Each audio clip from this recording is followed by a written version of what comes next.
दिन से हमारा नया वर्ष प्रारंभ होता है। ये 1 जनवरी का नया वर्ष पाश्चात्य संस्कृति है। अब आप कभी सोचिएगा 1 जनवरी को नया है क्या? इतनी ठंड रहती है, आदमी रजाई में कुड़कुड़ाता रहता है, न सूर्य भगवान दिखाई पड़ेंगे, न इतनी ठंड, चारों तरफ धुआं धुआं हुआ है, सारे वृक्ष सूखे हुए हैं, कुम्हिलाए हुए हैं। लेकिन जब हमारी सनातन संस्कृति का नया वर्ष प्रारंभ होता है तो दर्शन करिए, 2 रस समय रहता है, न बहुत तेज धूप न बहुत अधिक ठंड, शीतल मंद सुगंध हवाएं बहती रहती हैं। इतना ही नहीं, खेत में नया अनाज निकला रहता है, वृक्ष पर नए नए फल, नया पुष्प निकला रहता है। पूरी प्रकृति नवीनता के साथ भगवान के स्वागत के लिए उपस्थित रहती है। यह हमारा नया वर्ष है। रामनवमी के समय पूरी प्रकृति भगवान के स्वागत के लिए खड़ी होती है। देखिए, नई बात सीखने का अर्थ ये नहीं होता है कि हम पुरानी बातों का विस्मरण कर जाएं। मैं क्या कह रहा हूं, समझ रहे हैं? एक व्यक्ति, बहुत भारत के बड़े प्रतिष्ठित व्यक्तित्व हैं। जब वो पढ़ते थे मध्य प्रदेश में, तो तीनों भाई अपने पिताजी से प्रार्थना करके, निवेदन करके कि पिताजी हम लोग को बंबई भिजवा दीजिए पढ़ने के लिए। संभवतः कोई क्राइस्ट चर्च कॉलेज है कि स्कूल है, मुझे पता नहीं है, बंबई का बहुत बड़ा विद्यालय। पिताजी ने तीनों बच्चों को वहां भेज दिया। और मैं किसकी बात कर रहा हूं जानते हैं? भारतीय सिनेमा के अभिनेता है आशुतोष राणा जी। ये उनकी बात मैं कर रहा हूं, हिंदी के मूर्धन्य विद्वान। तो तीनों भाई पढ़ने गए बंबई मध्य प्रदेश से। 1 महीने बाद उनके पिताश्री और माताजी दोनों लोग मिलने के लिए गए बच्चों से। तो उस विद्यालय में एक स्थान निश्चित था जहां पर अभिभावक आकर अपने बच्चों से मिल सके। तो माता पिता वहां खड़े थे। ये तीनों भाई गए स्कूल के यूनिफॉर्म में, तीनों भाई गए और जाकर तीनों भाई माई बाबूजी से बोले, गुड मॉर्निंग बाबूजी, गुड मॉर्निंग माँ। ये सुनकर बाबूजी मुस्कुराए। उन्होंने भी उसी लहजे में उत्तर दिया, वार्ता भाई कैसा चल रहा है, पढ़ाई सब में बड़ा आनंद है बाबूजी, बहुत अच्छा हुआ यहाँ हम लोग आ गए, बहुत अच्छी पढ़ाई चल रही है, खूब दिव्य है। पिताजी आधे घंटे बात करते रहे, फिर बोले ठीक, फिर चलने का समय आ गया है। तो बच्चे बोले हाँ बाबूजी अब समय हो गया, आप लोग जाएं।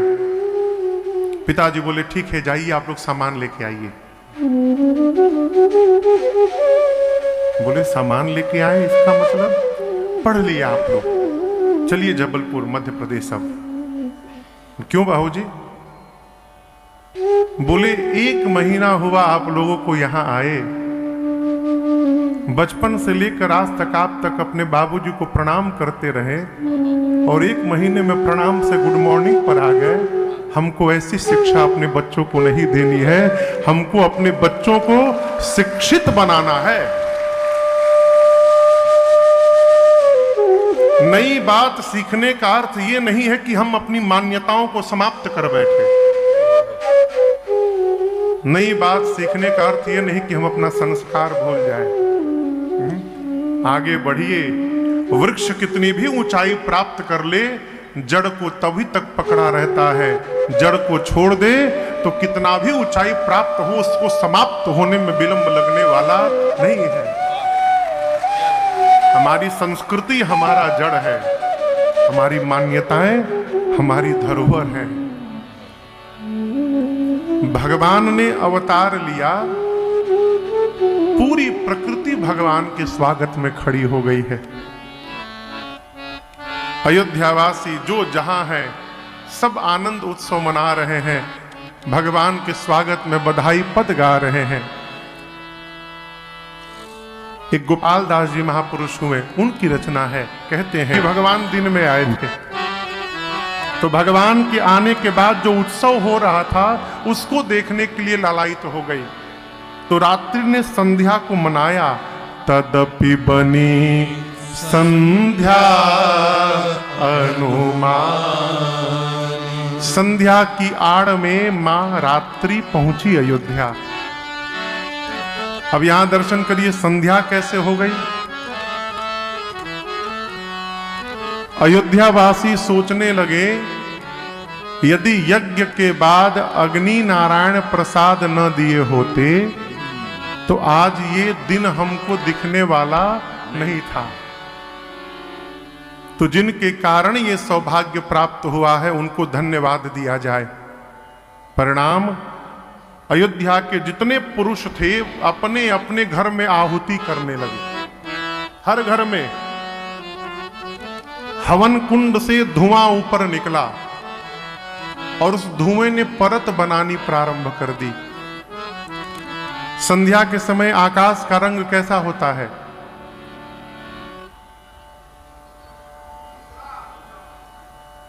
धुंधला, बहुत सुंदर। और क्यों बतावे भागवा? अच्छा है। और कोई बतावे कि हरियरो कही देव, कौनो ना कौनो तो सही होइए जाई। संध्या के समय आकाश का रंग लाल जैसा होता है, जैसा उदय के समय रहता है अरुण रंग। यहां पुरुष हवन करने लगे और माताएं हाथ में अबीर लेके घर से बाहर निकली और बाहर जाकर आनंद में अबीर उड़ाने लगी।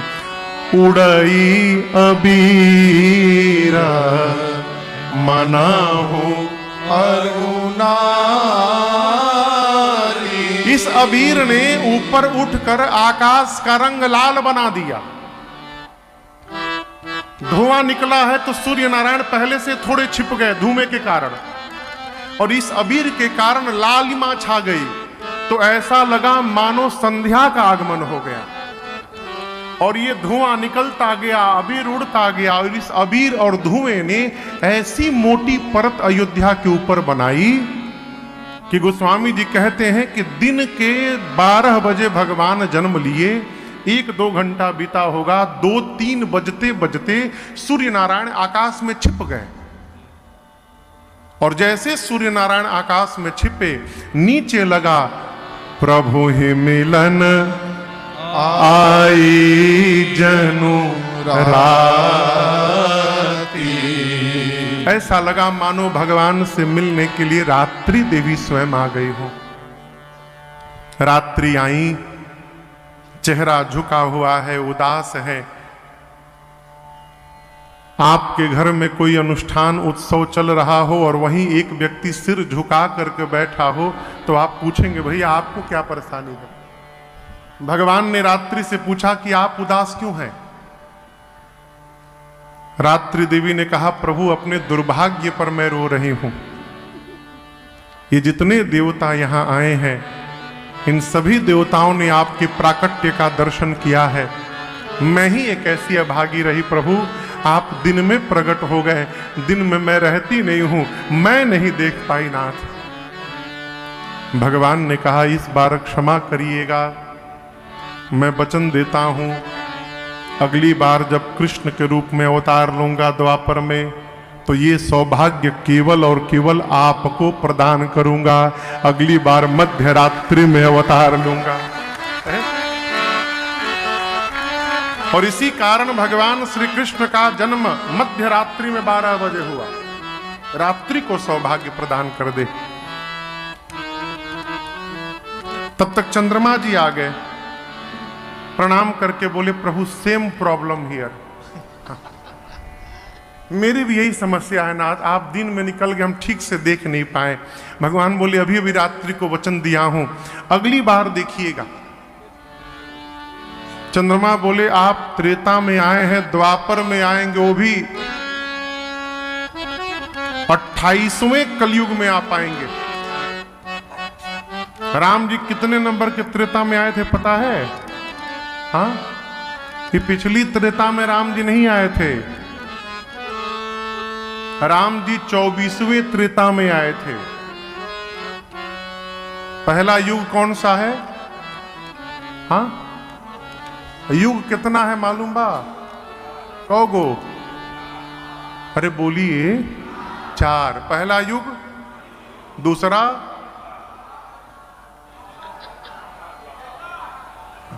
क्यों द्वापरो बोलल है मैं?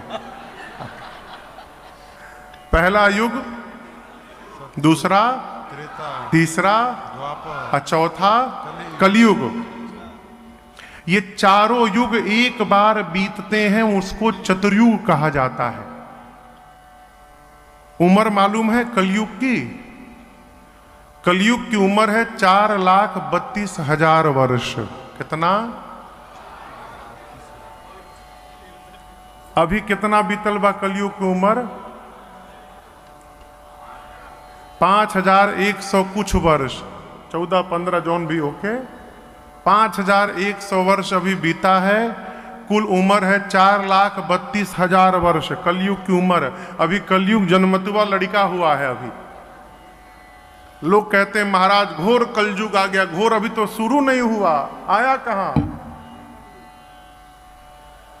कलयुग से 2 गुनी उम्र द्वापर की, कलयुग से 3 गुनी उम्र त्रेता की, और कलयुग से 4 गुनी उम्र सतयुग की।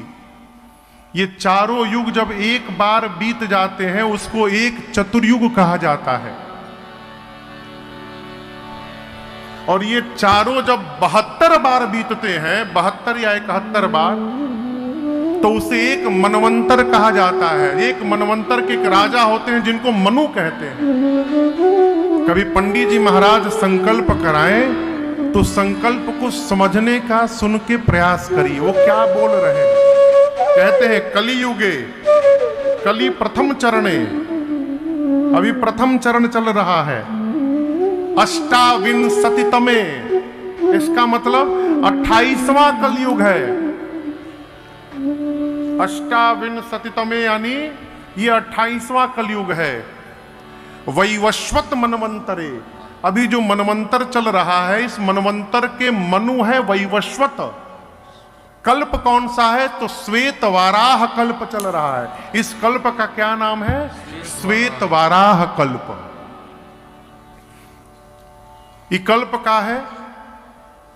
1000 बार ये जब चारों युग बीत जाते हैं, कितनी बार? 1000 बार। तो उसको एक कल्प कहते हैं। जितना कैलकुलेटर है ना, सब फट जाई जोड़त जोड़त। अभी जो कल्प है इसका नाम है श्वेत वाराह कल्प। पंडित जी संकल्प में बोलते हैं वैवस्वत श्वेत वाराह कल्प के वैवस्वत मनवंतर में ये 28वां कलयुग चल रहा है। राम जी आए थे 24वें त्रेता में। 24वां जो चतुर्युग चल रहा था, उसके त्रेता में रघुनाथ जी ने अवतार लिया था। और 28वें द्वापर में भगवान श्री कृष्ण ने अवतार लिया। अभी 5100 कुछ साल हुआ भगवान कृष्ण को गोलोक गए हुए। चंद्रमा ने कहा प्रभु आप त्रेता में आए हैं, 28वें में आएंगे द्वापर में, इतनी लंबी अवधि कैसे निकलेगी प्रभु? भगवान ने कहा आपको मैं अपने नाम का सहारा दे देता हूं। भगवान ने उसी दिन से चंद्रमा के नाम को अपने नाम में जोड़ लिया और भगवान का नाम हो गया श्री रामचंद्र भगवान। भगवत नाम का आप करके देखिए, आप करके देखिए। सब पायो प्रभु का हो, सब पायो पद पावरी पूजे। रज पावरी पूजे की पद पावरी पूजे। देखो हाँ, रज पावरी पूजे, वही तो बोले हैं। किसने बोला? किसने बोला है?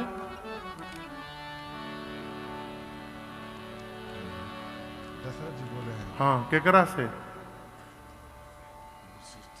गुरुदेव भगवान। कहिया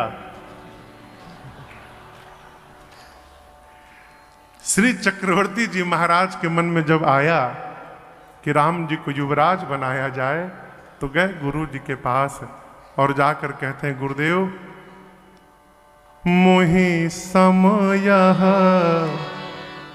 अनुभयऊ न दूजे।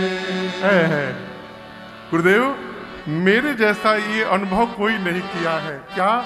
मैंने जीवन में सब पायऊं रज पावरी पूजे। आपके श्री चरणों के रज की पूजा करके मैंने जीवन में सर्वस्व प्राप्त कर लिया। ये मेरा अनुभव है। अभी जो कह रहा था, अनुभव करिए, अनुभव करिए कि परमात्मा आपके साथ है। अनुभव करिए कि भगवान का नाम का बल आपके साथ है। आप यदि नाम के संबल में रहेंगे तो असंभव को भी आप संभव करने की शक्ति रखते हैं। आप करके देख लीजिए। प्रातः स्मरणीय पूज्य पथिक जी महाराज कहते हैं, कई लोग किनारे पे आ जाते हैं, किनारे पे डूबेंगे नहीं, और कभी कभी किनारा भी कट जाता है, डूब जाता है। प्रातः स्मरणीय पूज्य पथिक जी महाराज भारत के अद्भुत महात्मा संत हैं। उनकी संपत्ति थी उनके शरीर का एक कुर्ता, नीचे की धोती, एक झोली, झोली में आसन, एक गिलास, बस। यदि आपने बुलाया है, जौनपुर स्टेशन पर उतर गए, आप पहुंचने में विलंब कर दिए, दूसरा कोई व्यक्ति देखा महात्मा जी हैं, प्रभु हमारे घर चलिए, चलो, उनके घर चले गए। वो दरवाजे पर बैठ गए, पानी लाने भीतर गए, तब तक ही गए, हमेशा पथ में ही रह गए।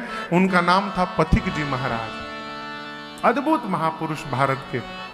पथिक जी कहते हैं, तू संबल नाम का लेकर किनारों से किनारा कर, किनारों से किनारा कर। क्यों?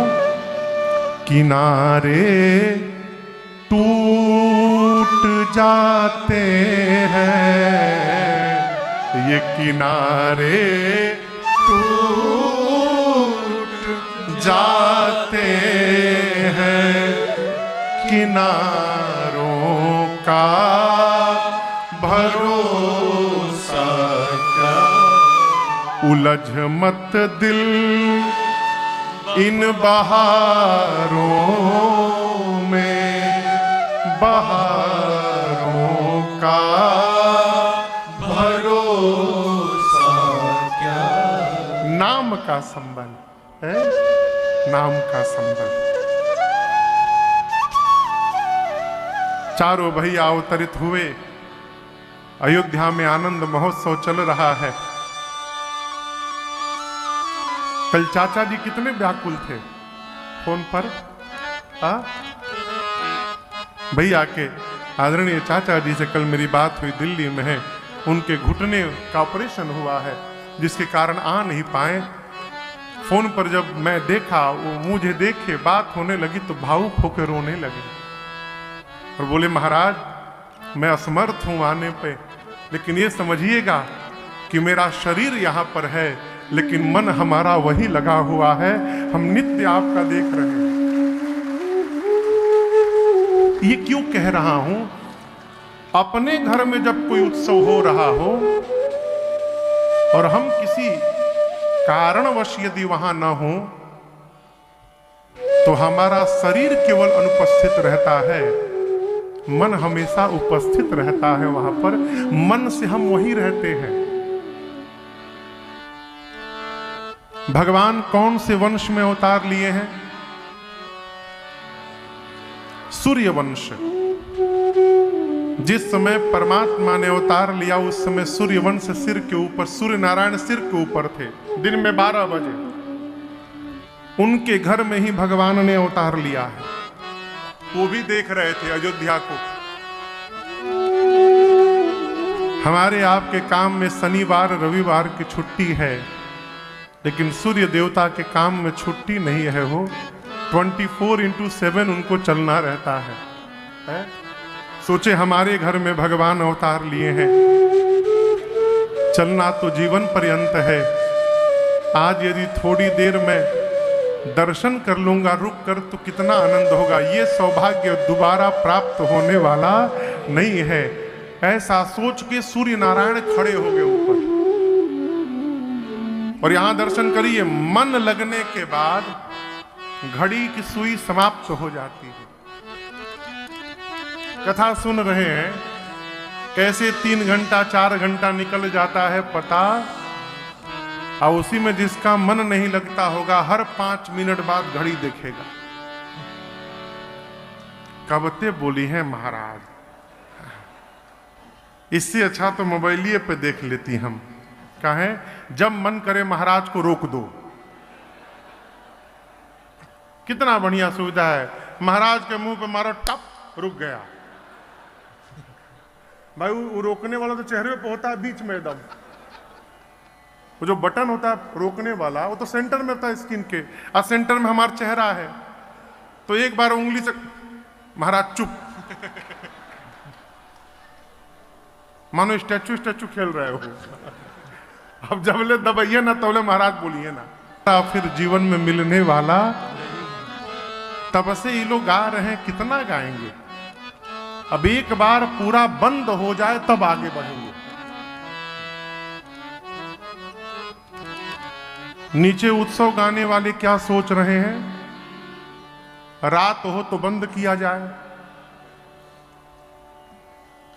गाने वाले सोच रहे हैं रात्रि हो तो बंद करें। सूर्य नारायण सोच रहे हैं बंद हो तो हम आगे बढ़ें। न वो आगे जा रहे हैं, न रात्रि आ रही है, न नीचे बंद हो रहा है, न वो जा रहे हैं। गोस्वामी जी कहते हैं इसी चक्कर में 1 महीना बीत गया। कितना? 1 महीना। मास दिवस कर दिवस भा, यह मरम न जाने को। रथ समेत रवि था निशा कवन विधि हो। परमात्मा के अवतरण के उपरांत श्रीधाम अयोध्या जी में 1 महीने का 1 दिन हुआ। सूर्य नारायण खड़े रहे। 1 महीने बाद दिन मन चले करत गुणगाना। दिन मन चले करत गुणगाना। यह रहस्य का हो नहीं जाना। यह रहस्य का हो नहीं जाना। देखी महोत्सव सुर मुनि नागा। देखी महोत्सव सुर मुनि नागा। सब चले भवन बरनत निज भागा। चले भवन बरनत निज भागा। कौरव और कहो निज चोरी। और कहो निज चोरी। सुन गिर जाती दृढ़मति तोरी। सुन गिर जाती दृढ़मति तोरी। सुन गिर जाती दृढ़मति तोरी। सुन गिर जाती दृढ़मति तोरी। गोस्वामी जी कहते हैं 1 महीना सूर्य नारायण दर्शन करने के बाद वापस गए, और उनके जाने के बाद इस रहस्य को कोई नहीं समझ पाया कि अयोध्या में 1 महीने से दिन ही दिन बना रहे। क्यों? सब आनंद में इतने डूबे रहे कि 1 महीने का समय निकल गया, ऐसा लगा मानो आज ही भगवान ने अवतार लिया। कहां दर्शन करिए, ये भगवत आनंद यदि हृदय जीवन में आ गया तो अयोध्या वासियों को 1 महीना पता नहीं चला। यदि यही भजन का आनंद हमारे जीवन में आ जाए माई बाप, तो इस जीवन का पता चलने वाला नहीं है जीवन कब पार हो गया।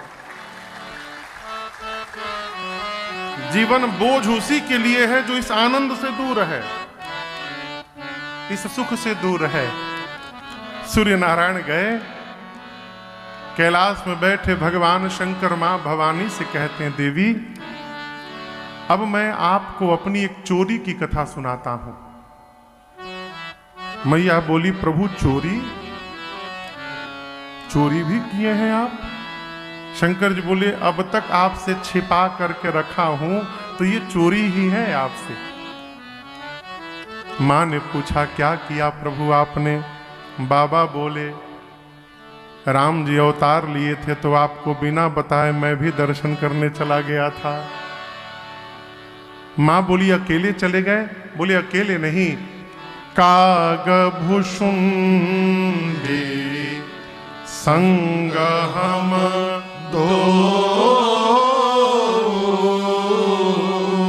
मनुज रूप जानई नहीं को।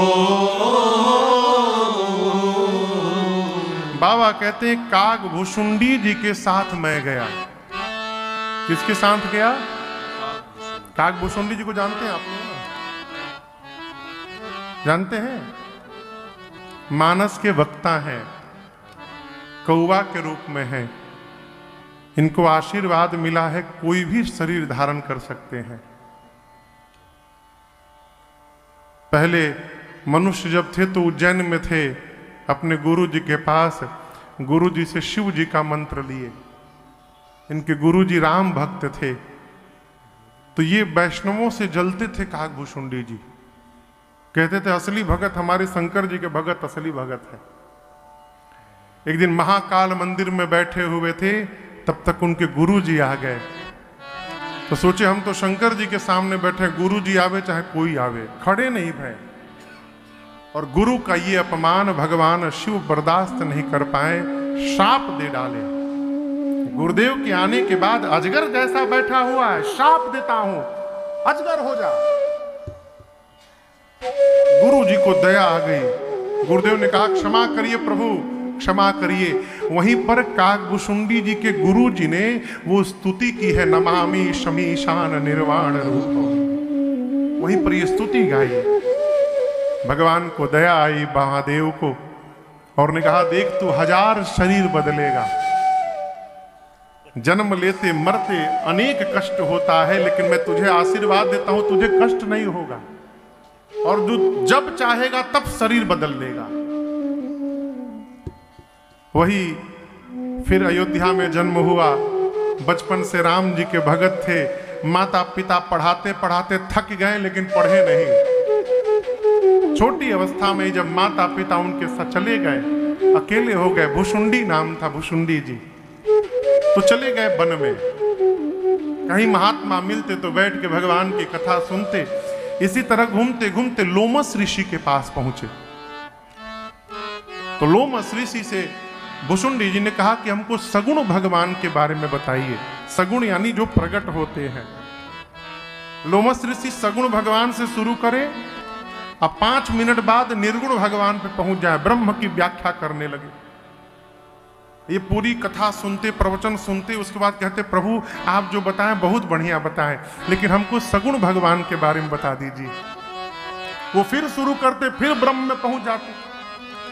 जब ऐसे 4-5 बार हुआ और ये बार बार बोले कि सगुण भगवान के बारे में बताइए, तो लोमस ऋषि को आया आवेश। बोले, मैं जो बोलता हूं वो नहीं सुनता है, कौवे जैसा कांव कांव करता है, शाप देता हूं, जा चांडाल हो जा कौआ। वहीं पर कौआ बन गए काग भुषुंडी जी। भुषुंडी जी कौआ बने तो नाम हुआ काग भुषुंडी। कौआ बनते भुषुंडी जी बोले, प्रभु आपकी बड़ी कृपा है ना। किसी ने कहा, दिमाग उमाग ठीक है कि नहीं? मनुष्य से चांडाल बन गए कौआ, कहते हो बड़ी कृपा। काकभूषुंडी जी बोले देखो, पहले मैं मनुष्य था, अयोध्या जाता तो द्वार पर मुझे द्वारपाल रोक देते, भीतर कोई जाने नहीं देता भगवान के पास। अब भगवान ने मुझे पक्षी बना के पंख दे दिया है, अब मैं नीचे नीचे नहीं, मैं ऊपर ऊपर ही भगवान के आंगन में उतर जाऊंगा और मुझे कोई रोकने वाला नहीं मिलेगा। ये भगवान की कृपा हो गई। ये कथा क्या कहती है? भगत वही है माई बाप जो हर परिस्थिति में सकारात्मक सोच रखता हो, वो भगवान का भक्त है। वो तो राम जी लोमस ऋषि के हृदय को प्रेरित करके शाप दिलवाए। लोमस ऋषि ने फिर कहा कि मैं आपको पहले जैसा बना, बोलते नहीं प्रभु, बड़ा आनंद है। उसके बाद से जब जब भगवान जन्म लेते हैं तो काकभूषुंडी जी 5 वर्ष जाके अयोध्या रहते हैं। हर बार भगवान की बाल लीला का दर्शन करते हैं और उसी क्रम में एक बार भगवान ने उनको अपनी भक्ति प्रदान की है। अपनी भक्ति वो कैसे मिला? एक दिन राम जी पुआ, जानते हैं पुआ? यहां पुआ को क्या बोलते हैं? पुए बोला था ना, मानस में पूप लिखा है, पूप यानी पुआ। पुआ खा रहे थे तो काकभूषुंडी जी सोचे तनी जूठ हमरों को मिल जाए तो कितना अच्छा रहे। उड़ते उड़ते धीरे धीरे भगवान के पास गए, राम जी दिखा में लो लो खा लो खा लो। काकभूषुंडी जी जैसे पास जाए, राम जी जोर से चिल्ला दे कि डर के भग जाए। फिर दूर जाए तो फिर भगवान पुआ दिखावे लगे, आओ आओ ले लो ले लो। फिर ये जाए पास किए, बोला और भगवान के पेट के भीतर जिस जिस ब्रह्मा में भीतर बिताए 100 कल्प, बाहरी देखे तो 24 मिनट बीता है। मति चकरा गई हो उनकी, भगवान के चरणों में गिर गए, प्रभु भ्रम हो गया था, क्षमा करिए, मैं आपकी शरण में हूं। राम जी ने आशीर्वाद दिया, ज्ञानी हो जाइए, विज्ञानी हो जाइए, समस्त कलाओं के गुणों के धाम हो जाइए। यदि आपको और हमको भगवान ये बात कह देना तो हम लोग नाचने लगेंगे कि भगवान ने आशीर्वाद दिया, ज्ञानी हो जाइए, विज्ञानी हो जाइए, समस्त कलाओं के गुणों के धाम हो जाइए। भूसुंडी जी उदास हो गए। क्यों उदास हो गए? दर्शन करिए। कोई व्यक्ति यदि सब्जी बनावे, सबसे पहले क्या लेगा कढ़ाई में? हाँ, अब बनाओ ही पता, घी में बनाओगे कहे तेल में बनाओ जा? अरे घी में बनाइए। एक आदमी, एक लड़का अपने बाबूजी से सवेरे सवेरे कहा, बाबूजी हम सपना देखें कि माड़ भात पी रहे हैं। बाबूजी मारे 2 थप्पड़ा, मूर्ख, सपनों देखा है तो माड़ भात का, अरे मलपुआ का देखना चाहिए।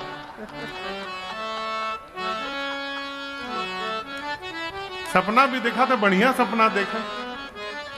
घी लिए, उसके बाद उसमें जीरा डाले, जीरा ना, उसके बाद टमाटर के प्यूरी डाल दिए, हाँ, और उसमें फिर धनिया पाउडर, जीरा पाउडर, हल्दी, कश्मीरी लाल मिर्च।